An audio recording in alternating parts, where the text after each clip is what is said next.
Okay. I want to welcome everybody to the Resident and Family Support Council meeting. I see we have one of the long-term care communities have joined us. Shout out to whoever's at Scott Mike Mitchell over there. We can see all of you guys. Hi. Great to see all of you guys there sitting together. Welcome to the meeting. We appreciate you guys getting together and joining us like this. It's wonderful.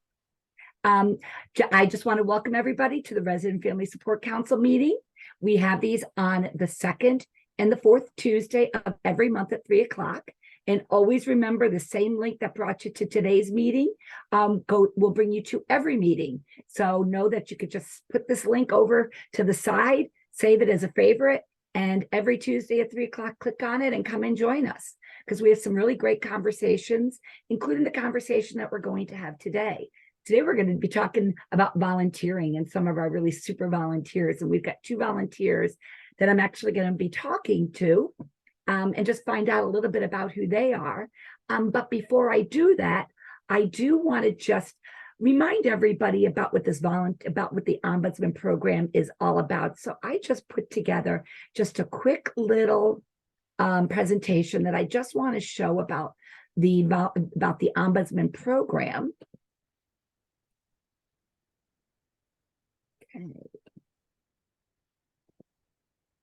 Okay, so let me just make that bigger and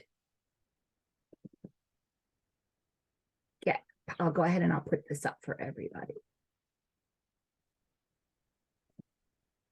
Okay, so if I could get a thumbs up from somebody, are you guys seeing this? We good? Okay, thanks. Thanks, Ron, appreciate it. Thank you. Okay. So I just want to give a quick overview about the Ombudsman Program so you can understand then how volunteers integrate into what it is that we do. This is going to be very, very quick in a nutshell, just to let everybody know that the Ombudsman Program does come about through statutory authority. And it was actually the federal government made this a mandatory program in every state through the Older Americans Act. And then Illinois actually took it and refines it more through the Illinois Act on Aging. So the Ombudsman Program is federally and state mandated. The Ombudsman, as Ombudsman, we go into all of the different types of communities that are listed on the screen. We go to nursing homes, which are also considered skilled or intermediate care facilities, as well as you might also hear them called acute care or rehab centers. That's what nursing homes are. We go into the veterans nursing homes, and actually, I think that's up to 6 now. I think it was 5, and now it's 6. Oh no, I think it is 5. There's 5 state veterans nursing homes that we go into.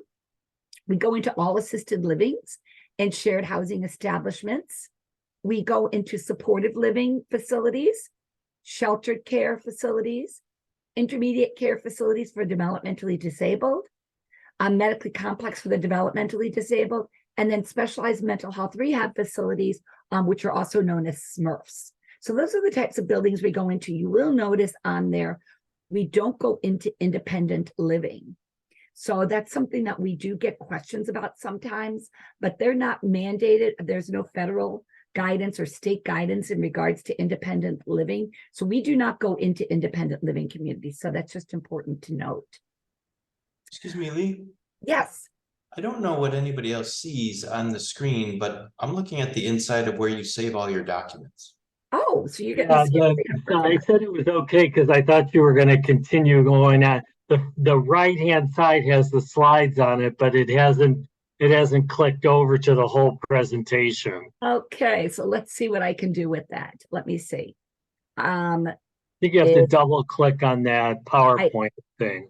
You're not seeing it still. I think there's too many windows open. I think it might be open twice, and that might be why. Are you seeing it now? No. You're still seeing. I'm going to stop the share. Let's stop the share and let's try the share over again. How about that one? And there we go. And I'll do.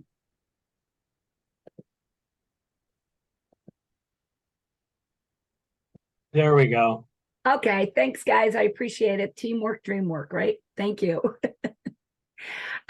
So the purpose of the Ombudsman Program is it's We're all about resident-centered advocacy, where the client, regardless of the resident is the client, regardless of who gives the complaint, brings the complaint forward to us. So if a family member brings a complaint forward or a concern forward about a community, no matter what, the resident is always our client.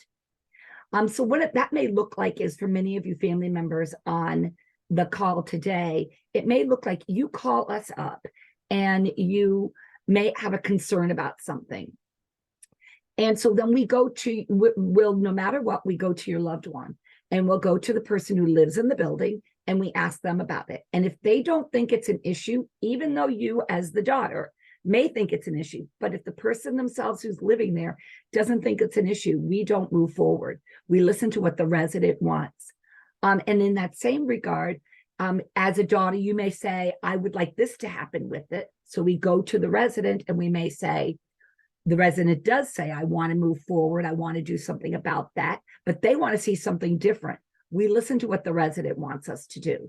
So I want to make that clear, that they're always the person that we go to and we advocate in their voice. So we really do make every effort to really assist, empower, and represent and intervene on behalf of the resident. We're not there to, the client is not the family or the complainant. The client is the resident. And just quickly to let you all see that this is how the program is divided up amongst the state. There's actually the Office of the State Long-Term Care Ombudsman. There's an office in Chicago, as well as an office in Springfield. And that's what I work for. I work for the State of Illinois Ombudsman Program. And then we have every region, and you'll see the 13 regions around the state that are divided up. And actually there's area 2, because it's the Collier counties in Chicagoland area, that actually is divided into 3 different areas. And then area 13 is also divided into 2 different areas, where the town of Evanston has its own program. And then within each region, then there's community ombudsmen who go out to all the long-term care communities. And then there's also volunteer ombudsmen. And that's what brings us to why we wanted to talk today about the volunteer program. But just before we dive into what the volunteer program looks like, just to talk about what ombudsman advocacy really is, so you can get an understanding about what volunteers are doing, as well as community ombudsmen when they go into the long-term care communities. Just to make note, anybody who is a volunteer ombudsman, a community ombudsman, works at the state office, regional ombudsman. If you are an ombudsman, you must be certified. And to be a certified ombudsman, we all go through the same exact training. A volunteer went through the same training that I go through. And that is 36 hours of training that we do. And it's a combination of virtual, as well as face-to-face. We really value face-to-face training, mentoring, face-to-face, going into the long-term care communities and being mentored that way as well. So everybody that has the title of ombudsman has been certified to be in that role. Again, that's a very, very important thing to recognize. So as ombudsman, what we all do is we regularly visit long-term care facilities to talk with residents about their care and their quality of life. So we go into every building in Illinois, gets a visit from an ombudsman at least, at a minimum, once every 3 months.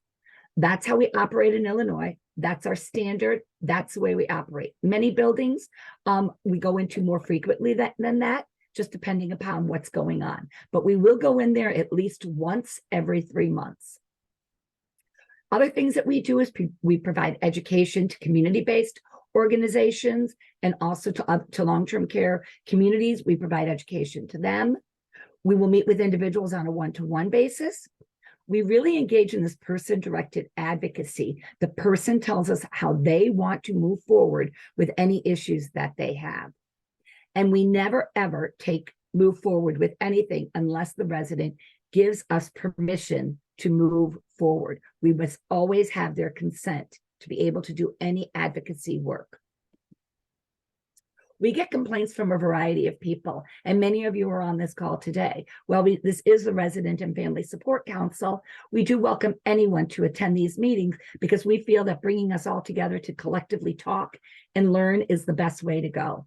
So we actually get complaints from the residents themselves, from Medicare and Medicaid waiver participants for our community care program, from family members, from facility and program staff, social services and other advocacy type groups. They contact us. We get phone calls from hospitals. We get phone calls from legislators, the public at large. Somebody just is in a building, they're there on a visit, or they're there as to do a community event. We make phone calls from them, and we also get phone calls from law enforcement as well. So we really basically take complaints from anybody. And lastly, just to make sure that it's very, very clear, is that we are advocates. We are not the regulators. IDPH, Illinois Department of Public Health, they're the regulators. We're the advocates. So IDPH, Illinois Department of Public Health, they really make sure that the nursing homes are meeting the standards that are set by law. And they go in for their annual surveys and when complaints are filed. And then they give citations to buildings based upon these minimum standards, the laws, the regulations that exist. So what we do is we advocate for quality care and quality of life. We are not regulatory. We go in and we really make sure that we have that regular presence. So we go in at least once every 3 months. We can get into the buildings much more so because we don't need a reason to go into the building like IDPH does with a complaint or survey work. Our casework is based solely on requests for assistance by residents and or other complainants.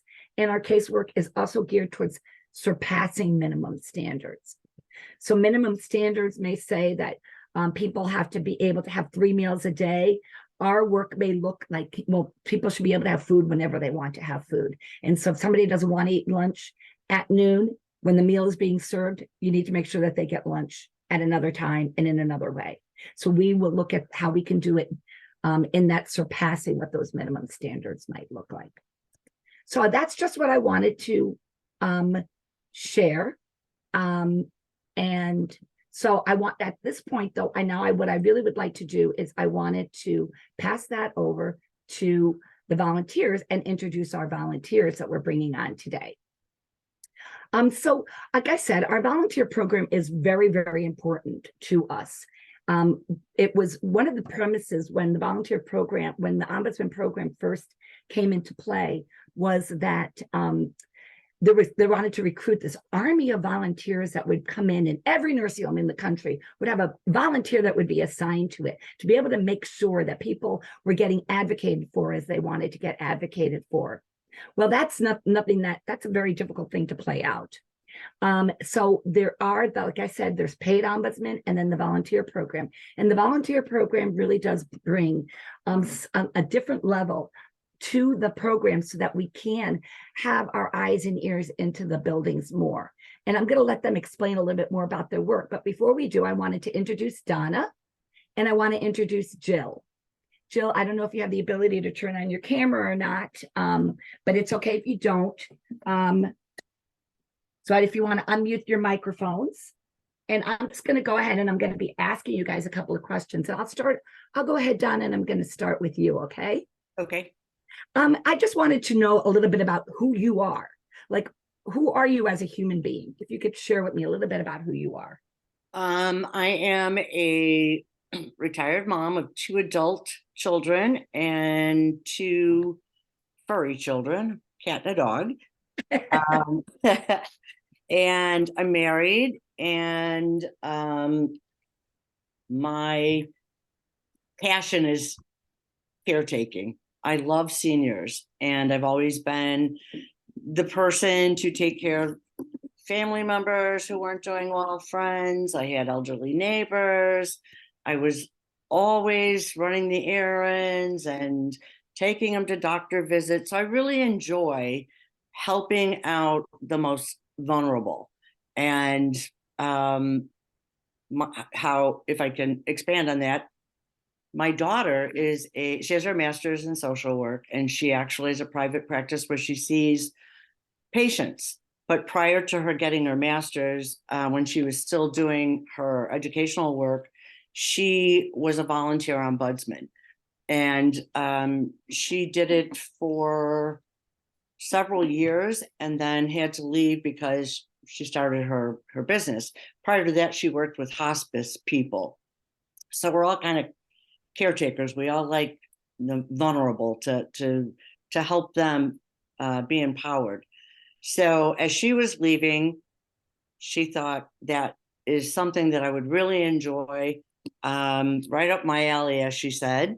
So she introduced me to the volunteer coordinator, Denise, and I met with her, and the rest is history. I've been doing it for 5 years now, and I absolutely enjoy it. I love the people. The most difficult part is when we lose them or they leave and move to another facility, because you get very attached to these people.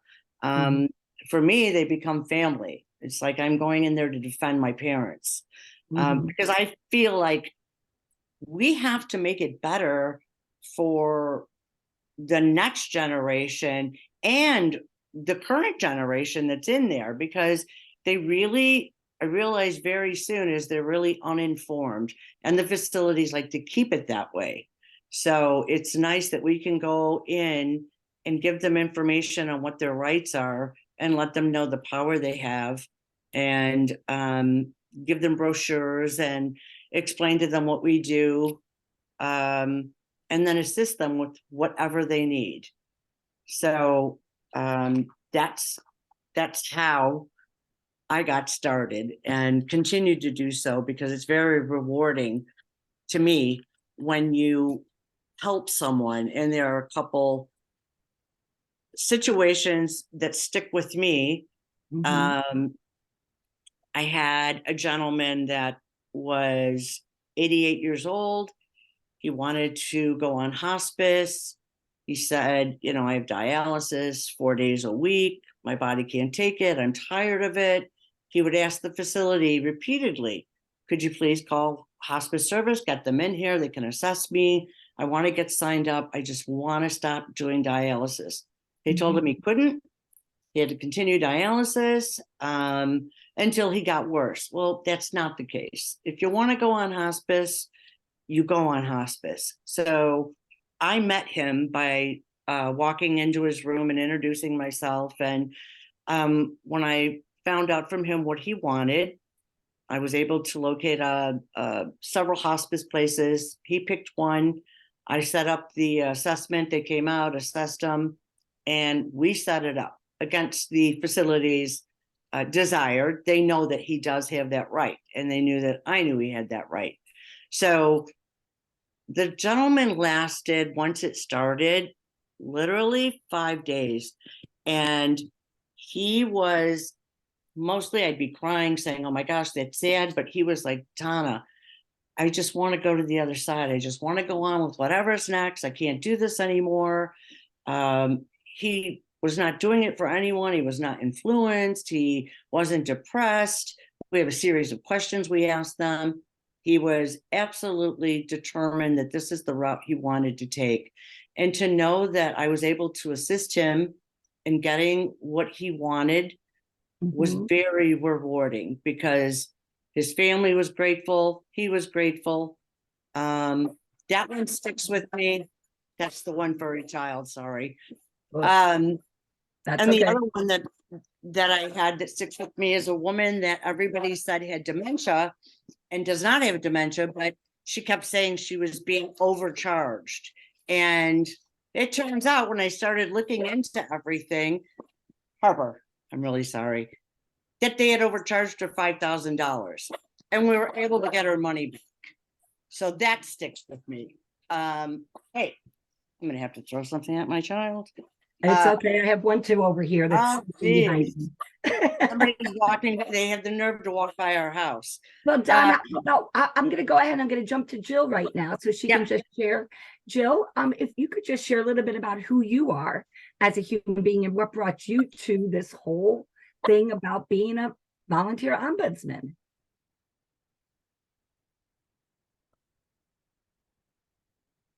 Jill, I think we're struggling to hear you. If you're talking, we can't hear you.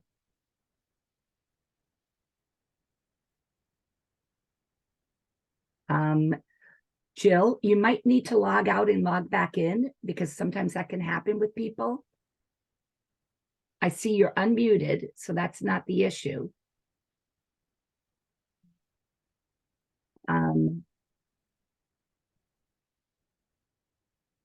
Stephen, would you be able to give her your phone number in the chat so she can give you a call if she struggles to get back in? Yeah, I can give her the phone number. Okay, great. Thank you. She's already left, so she's going back in and out. Okay, so Donna, we'll go back to you. And I also, so what do you do as a volunteer? Like, could you tell me, what does your day look like? How do you spend your time? Oh, now you're muted. Sorry. Okay. Every day can be different. Some days I will go in and like there'll be multiple new residents. I locate their rooms, I introduce myself, I give them our pamphlet, I give them a pamphlet of their rights. I explain how to reach us and explain to them also that our first step is not to do everything for them, to empower them, to inform them. There's nothing better than seeing a resident advocate for themselves. But when they can't, that's what we do. So some days are doing that. Other days are going in to follow up on things that people have been having issues with that I've been working with the facility on, and making sure that they've done their part, that the situation is getting rectified.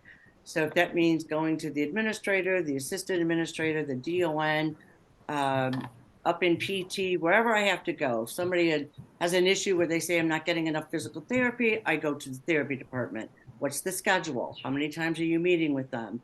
And I confirm it's being done. And then I go back to the resident and we compare notes, because there are situations where sometimes they'll say they're getting therapy 3 times a week and they're really not. And they're right. So I always take their word until I prove the facility can prove to me that it's incorrect, because they are who we listen to, as you said earlier. Well, and so Jill, I'm going to go to you now. Can you hear? Is everything good, Jill? I can hear you. Can you hear me? Yes, we can. You're all good. I could hear you before. Sorry.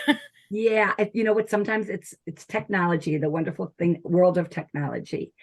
So Jill, if you could just share with us a little bit about who you are and what brought you to be this volunteer, because you've been doing this for quite a while, haven't you?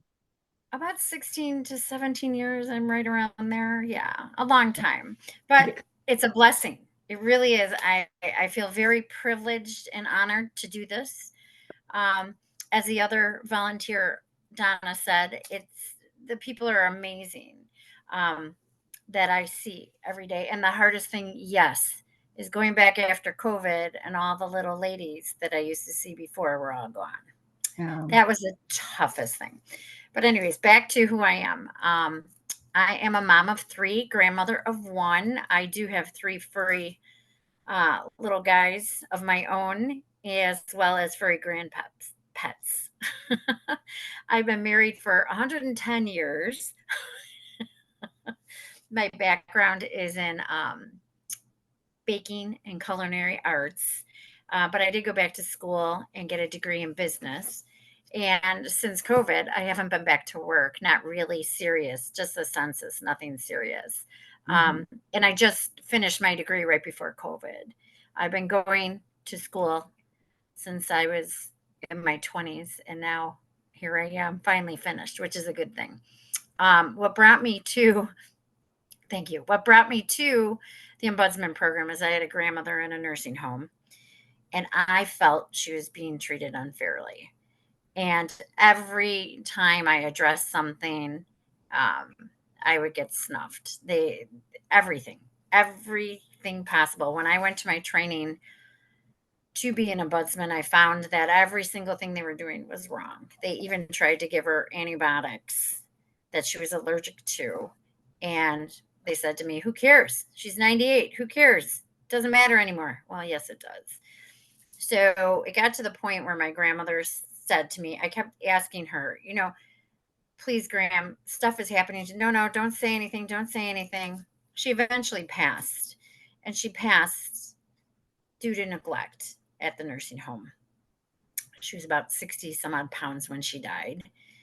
Basically, they didn't take basic care for her. She couldn't stand up and do her dentures, clean her dentures, and they refused to clean them for her. So eventually she couldn't eat because it was disgusting, and she just didn't eat, and she just shrunk and shriveled away.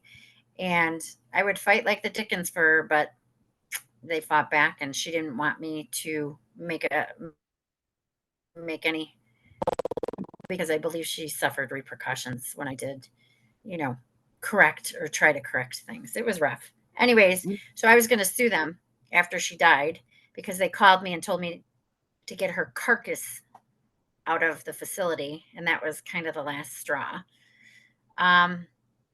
So I did get a lawyer and everything. And then afterwards, mind you, I had already filed a complaint because my grandmother did say, I filed with the Illinois Department of Public Health. My grandmother did say that, what would my husband Frank say? Them throwing me around like a sack of potatoes. And that's when I said, that's it. You don't want me to complain here anymore. I'm going to public health. And I went to public health, complained. There was a case that was opened, but she died in between. And they did find neglect. And they also found that they had people working there that were abusive. It's a long process, but we went through it. I did not sue because emotionally, I just thought thinking about this over and over again would be just horrific and rip me apart. I'd rather make lemonade out of lemons. And so I found the Ombudsman Program. I Googled over and over again, like, what could I do? What could I do? And I found this program, and Martha Geyer-Zelinka was the first person that interviewed me in DuPage County. And now I'm still here. She's gone. She retired. And we have people now. But I truly, truly enjoy it. I want every grandchild to not have to go through what I went through in the nursing home. I firmly believe that each individual family member should have a little booklet saying the ABCs of what to expect in a nursing home, because they will tell you whatever. They told me I couldn't take her out of the nursing home. Otherwise, if something happens, it would be my fault and they could sue me. All kinds of crazy stuff. It was just nuts. That nursing home is no longer here. Thank the Lord. But that's how I got started. And your story, Jill, is similar. And Donna, this need to want to care for other people as a volunteer. And you could have different ways of doing it. You could dive in and say, you know what, I could sue and get them that slap on the wrist that they deserve, or I can be that advocate and make sure that people's voices get listened to. And there's another volunteer who's been working with us at the state office, and she shared a very similar story to yours, Jill, in regards to, it was her mother who was in a long-term care facility, and she passed away, and she just felt that there was so much neglect, and it was a difficult situation. And she didn't know about the Ombudsman Program, which is the reason why she stepped forward. She's volunteering with us at the state office in a different way. Her specialty area lies in marketing and public communications and things like that. So she is helping us in that regard as a volunteer, which is very cool. You don't always have to be the one to go into the long-term care facility. You can take some of your skills and talents and also volunteer for the program in a different way as well. And so she is actually helping us developing a marketing campaign as a volunteer to help promote the program, which is another way of being able to give your time. So I had asked Donna about that day and what that looked like. So are you guys in a building like all the time, or do you have one building assigned to you? Can you tell me a little bit about that work? How much time do you dedicate? Those types of things. Do you want to go, Jill? Sure. I'm in one building. I'm in Chateau in Willow Springs, Illinois. I believe it's Willow Springs. And I go once or twice a month. It depends on what's going on, but for sure I go in there, I walk in, sign in, and I just kind of walk around and look at the facility, look for posters to make sure the ombudsman poster is there, because everybody can access the ombudsman at any time. They can call. They don't have to just go through me, and a lot of people don't realize that. So make sure the posters are up, make sure the place is kind of clean, that food's not laying around, that nobody's slumping out of their chairs. I just look at the environment itself for smells, paying attention to that. And I go into different rooms and I just walk in and basically show my badge and let them know I'm an advocate for them and that I'm basically there to help them make sure their rights are being their rights are being taken care of, that they have a voice and they're not just stuck here. This is their community. It's just like their home, and people have to knock on their door before they come in their room and address themselves. They can't just come running in and out, and just let them know what kind of is appropriate. And basically then at that point I ask them, is there any concerns you have at this time? And some people are actually very scared to talk. And I do have to let them know that everything is private. There's nothing, I cannot say anything to them or anything to anyone. And I won't go in just this room, I'll go in numerous rooms. So nobody will know that whatever you say, is come from you, unless you want it to be known that it comes from you.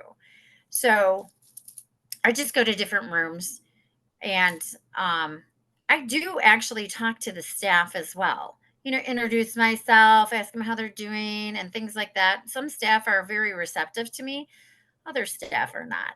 But I have voiced that I'm there for them. I mean, we all have the same goal in mind. We want the patients to be treated appropriately and with respect. That's Right. it. And sometimes a bad apple or two will get in and bad things will happen. But that's basically what I do. I just go to each, as many rooms as I possibly can. I'm there for at least an hour. And if there's problems, I'm there longer. But a lot of times staff is gone already when I get there. So it's hard to resolve things. So then I have to come back. So that's why it depends on what transpires. But I'm there for sure an hour. I've been there 4 hours before. It just depends Okay. on what's going on. And And then how I about- come back. And how about you, Donna? Do you go in at about the same amount of time? When you go in, do you have a set schedule? How do you do this? I spend approximately 22 to 38 hours a month. Oh, wow. I go in a lot more frequently than most volunteers because I'm at a facility that needs that attention.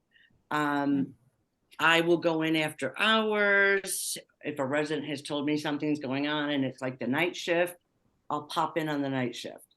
If they like as Jill said too, I get along with staff and residents because you get more bees with honey.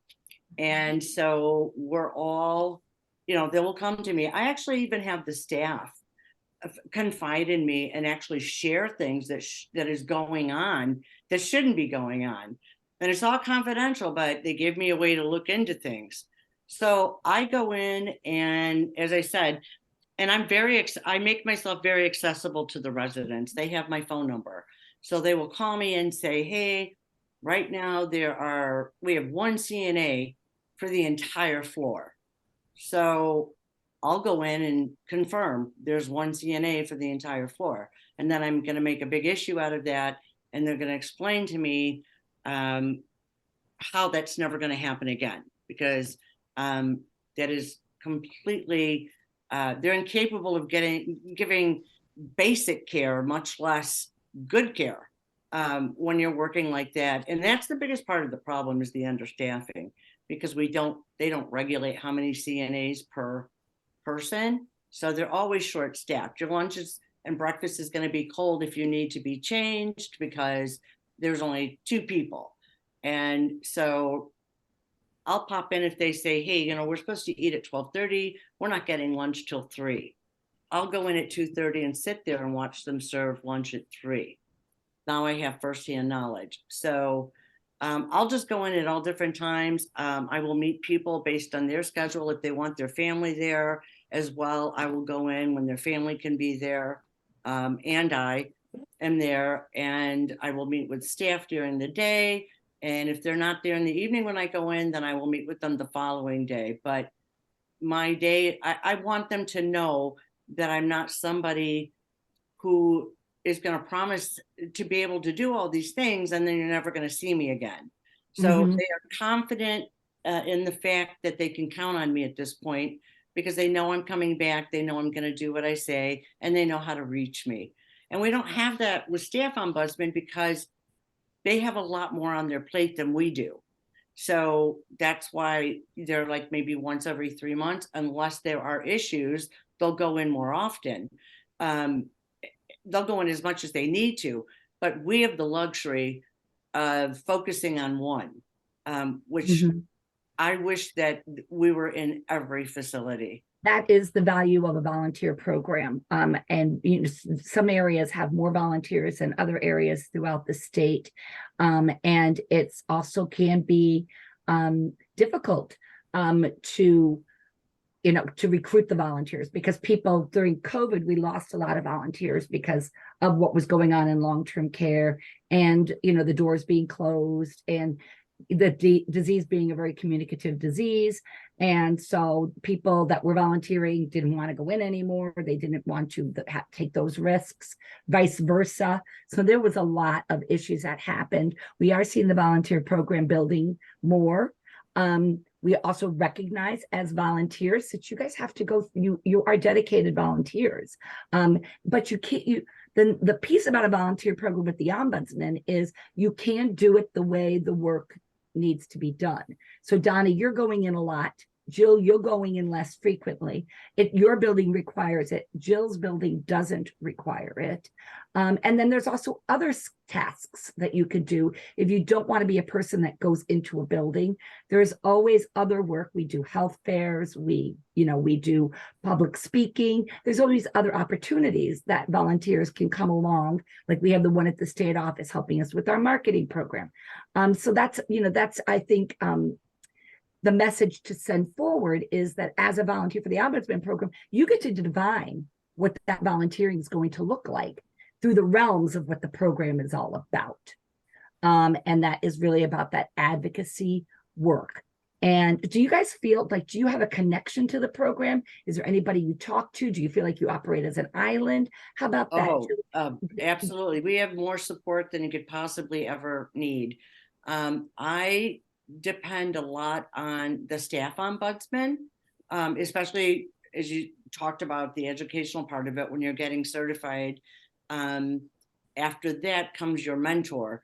So you go to a facility with a mentor, and I always contact him, and he's very helpful. I'll say, hey, I've got this situation. He can see like a radar through things where, he simplifies things where I'm like, oh my gosh, this looks like it's going to be really difficult to sort out. And he makes it sound so simple, and simplifies everything to where it's like, oh my gosh, how do you do that? Yes, it is. So I have them. I can always call our regional ombudsman. She's extremely helpful. Our volunteer coordinator, they're everywhere. So we always have the support and the backup. And if we have any questions, they are there and willing to help. Mm-hmm. How about you, Jill? Do you get the same Yeah. sort of supports? I agree. I feel that all the staff has been very helpful.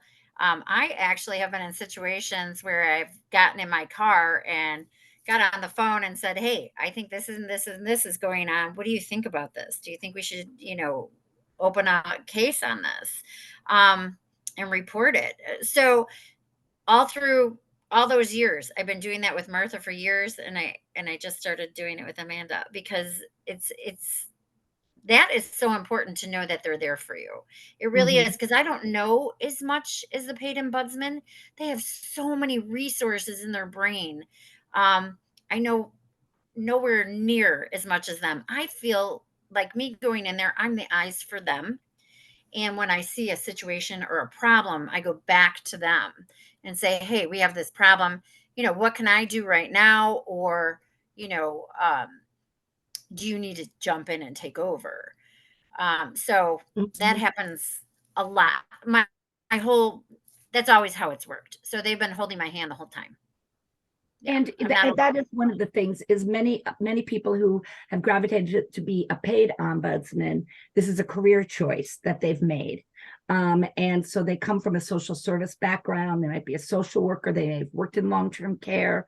My history is I've worked in long-term care for over 35 years.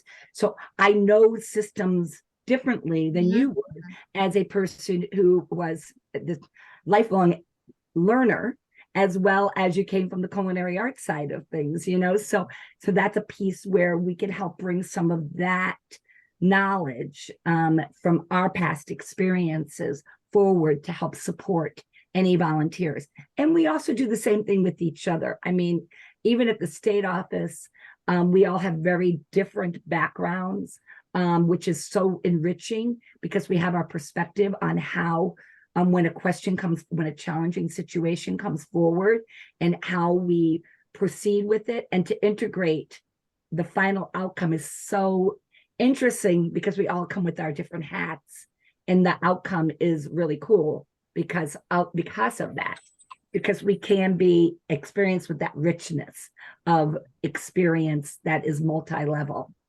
So I They're understand. very teachable. I mean, they have taught me so much, and you see a lot of the same things. So once you have a situation and they help you through it, when it comes up again, I can get through it. Mhm. So it works And out one of well. the things you both mentioned is the staffing piece. And I know Ron has been putting some things in the chat regarding that. And staffing has been an issue. I mean, even if you had nothing to do with long-term care, like you knew nobody in long-term care, you never experienced anything around it, you would say there's a staffing issue, because that's all we hear on the news all the time, is that there's staffing issues in nursing homes or staffing issues in long-term care facilities throughout the country. And there are some mandates, some laws that are being looked at, how we can do things better, do things differently. We can't create a workforce. We need to mentor a workforce. We need to all be active, trying to bring people forward to this path. So besides the staffing issues, because that can be the brunt of so many problems. Jill, do you have an experience that you want to share of something that you, without using names, building, anything like that, any experience that you'd like to share that you're like, yes, this is why I'm doing this work? So I've been racking my brain about this because there's so many years I've been doing this. And to be honest with you, in the beginning, there were things that were happening and feedback didn't come back to me. There were cases that were open and I didn't get the feedback back.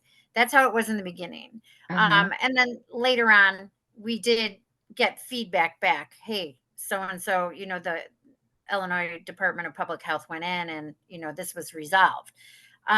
So I've been racking my brain. The only thing I can think of is really on a regular basis, on a daily basis, whether they're big situations or little situations. I've had people that tell me that they're being treated very roughly, and I've had to address those situations, and unfortunately it goes back to staffing, because these are temporary staff people that come in and they just tell them, sorry, I'm not going to be here. You can complain all you want. I'm not going to be here tomorrow. So that I've run across a lot. We have heard those horror stories about, temporary staffing when people's heart isn't there. I mean, because one of the things we're trying to accomplish in long-term care is that it is a home, that it does become home. Exactly. And when it becomes transient with staff, that makes home feel more vulnerable. That's why residents don't like the agency staff. Yeah. And I don't think anybody does. I don't think the doctors like it. I don't think the people that work with, I know many nurses aides who've had to work with agency staff, they don't like it because they are doing double the work, because they don't know where any of the supplies are, the materials, the procedures. They don't like it. nobody likes the situation that has transpired here. We are getting inklings, it's getting better. We even have had some regional ombudsmen say that staffing is not a big issue in their areas anymore. All of this is very, very positive. It's a big hole that we're trying to come out of. And I hope that we could sustain this coming out of it, because it can be the brunt of so many issues. It really can. As I see nurses walking around in the behind us here in our building. So that has joined us today. I did want to share this with you too. So not only for big things like abuse, but just little things. I've walked in rooms with people that are just bawling their eyes out because they're struggling with the whole idea of Medicare and Medicaid, and don't know that there's people to help them with that and to put them in the right direction so they can figure this out. Or eye appointments. I had one guy whose glasses kept falling out, their lenses kept falling out. And turns out in the long run, he didn't want to take care of it in the way that his insurance was going to take care of it, which is really sad. There's so much people the little ladies who just want to cook. They want to cook still. They want certain foods. All that. Let them know. Even though that information is there for them, I don't know if they forget. I don't know if when they first came in, they don't remember that there's a resident council meeting, or that you can talk with the food service representative about the menu. I don't know. So just reminding them of little things like that, really, that little thing changes their life immensely, because this is their home. And a lot of them feel that they're just stuck there. Well, they're not just stuck there. You can help change your home. It's your community. You can help, work with it in little ways. So I've done a lot of that. And I think that that's important. So sometimes we play that role of reminder. I don't know how many times I've heard it when I've been and I've been in a building, and we said, well, have you talked to, there is a dietary supervisor. Have you talked to that person? That's right. I forgot about that. I could do that, couldn't I? We actually have them come to the meetings. There is a food meeting, up for menu planning. The resident council meetings. If the residents have complaints about the food, we have dietary. Everybody involved in the kitchen is at that meeting, so we can say, "Here's the issue. What are you going to do about it?" And it's better to hear a separate meeting, out, right? Pardon? I'm sorry. The resident council meeting that you have once a month, right? And the facilities, I attend those. And if they have like a number of issues have to do with food and food service, we will have everyone at dietary come up to the meeting so they can hear what the problems are and let us know how they plan on rectifying the issues. Which is a great way of doing it. Empower people with information. And it sounds like that's what you two do a lot of, is empowering people with information, whether they already had the information or they didn't have the information. Right. It's reminding them about that information or helping to give those cues. Let's bring people into the meeting so that they can hear it from you directly. It doesn't make sense for us to play that game of telephone. Let them hear it from you directly of how it's affecting your world. A lot of things. Oh, sorry. A lot of I was just go ahead. How about Donna go first and then Jill? Donna, you go and then Jill. I was just going to say the things that I noticed and that I look for, and I found a lot, is that I get very familiar with the residents because I'm in the same place, unless I'm filling in for somebody on vacation. I'm usually at the same place. So I'll go in and I go see what I call my regular people I'm checking up on because they haven't been doing well or they haven't been feeling well. And for instance, I had a woman that I noticed she wasn't eating. I went in at lunchtime. I got there at breakfast, actually. She hadn't touched her breakfast. I was still there after lunch. She didn't touch her lunch. I came in the day after that at dinner time, hadn't eaten dinner. So I go to the DON and I said, do you realize that so-and-so is not eating? And is anybody assessing her, checking her, doing anything? And she ends up, in the hospital because she was so sick, she couldn't eat. But who's noticing it? Who's reporting it? Nobody. So Mhm. those are the things I look for when you see people, or I found a woman that had not been showered in 5 weeks. Why are you not showering? She's refusing, they're telling me. Why are you refusing? Well, because the CNA was very rough and the water was very cold, and I'm afraid now, and I'm not going to do it. So I sat with her, as they should do, and I said, let's talk about what a good bed bath would look like. And she's like, I'd like the rag warmed. I mean, we went through the whole thing. Who's your favorite CNA? Tell me your favorite CNA. What's your favorite time of day that you would enjoy having your bath? We set it up so that she got her bath with her favorite CNA, the way she wanted it.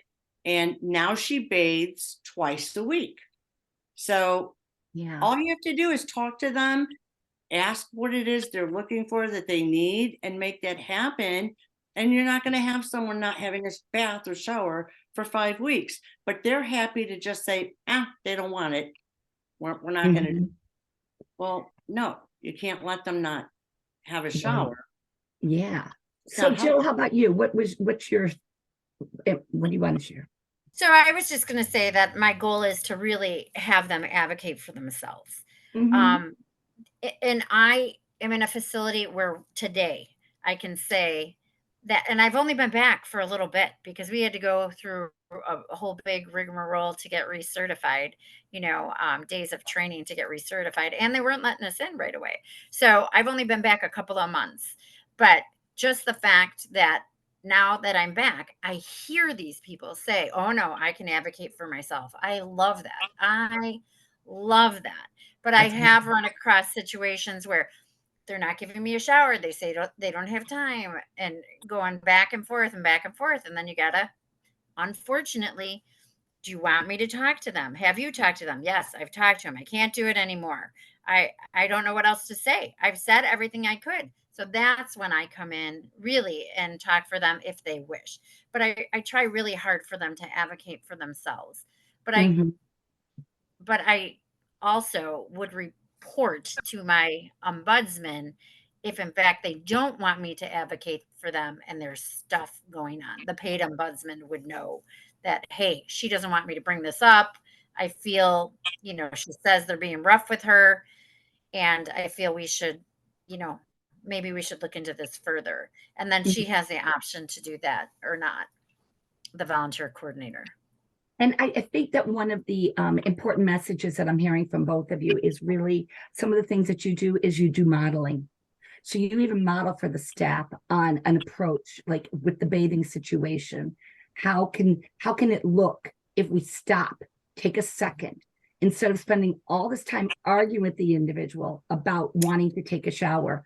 How would it feel as a human being to have somebody talk to you about what it would feel like to have it in a better way that would be a better experience for you? Because I have to be honest with you, that is going to be my thing. If I've got to go into a long-term care community, it's going to be the whole bathing thing. It's going to really drive me bananas because I'm not going to want, I don't care how nice you are, another human being touching my body, cleaning me, it's going to feel very evasive.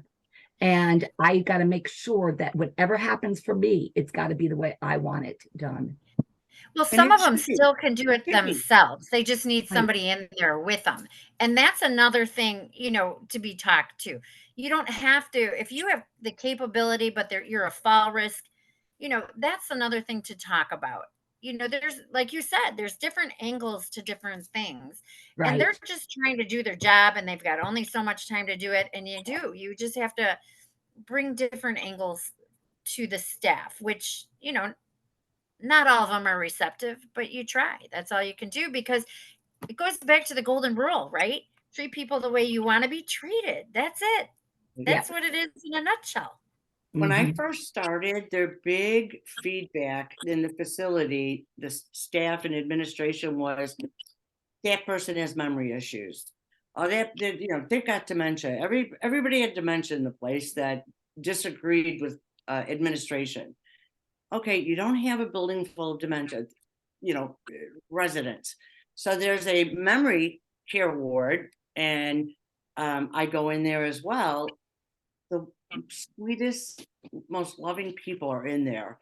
And I had this one woman, and she's like, Donna, I'd really like to get my leg shaved, and I've asked them and they won't help me.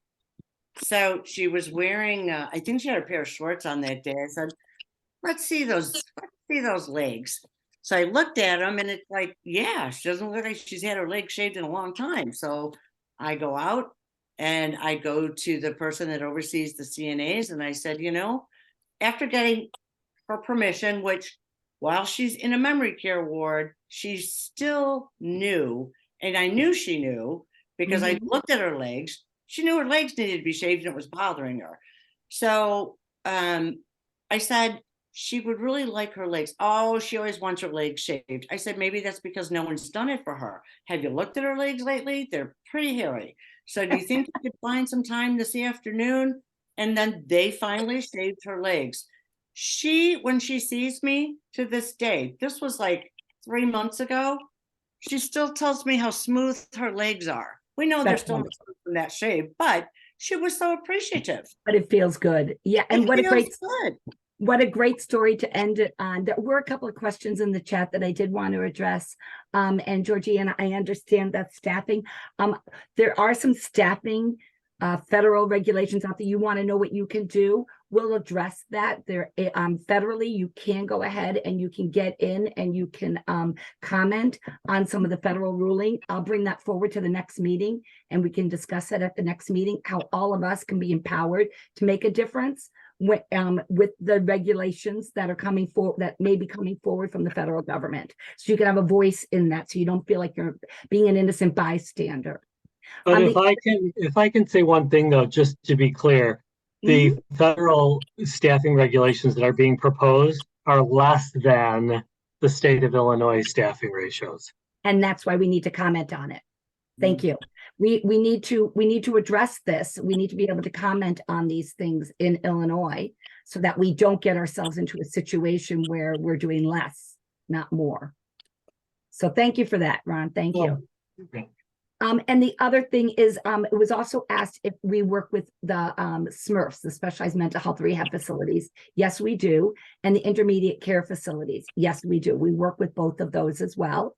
So we are there to help advocate, and we do have ombudsmen that are assigned to every single SMRF, Specialized Mental Health Rehab Facility, as well as the ICFs, the Intermediate Care Facilities in the state of Illinois. So Georgiana, if you, in your area, you can reach out and see on the regional listing who that regional person is. I believe Stephen put that link in at the very beginning, how to be able to contact. That was the very first link he put into the chat today.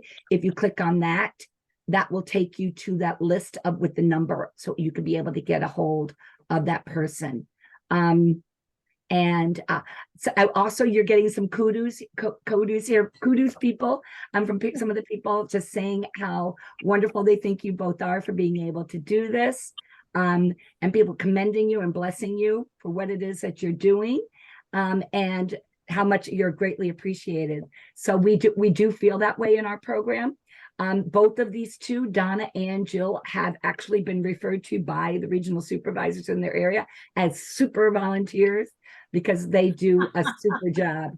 And so you guys really do. We appreciate it so much. If anybody is ever interested in being a volunteer for one of our programs, you can always reach out to me and I can put my email in the chat like I like to do.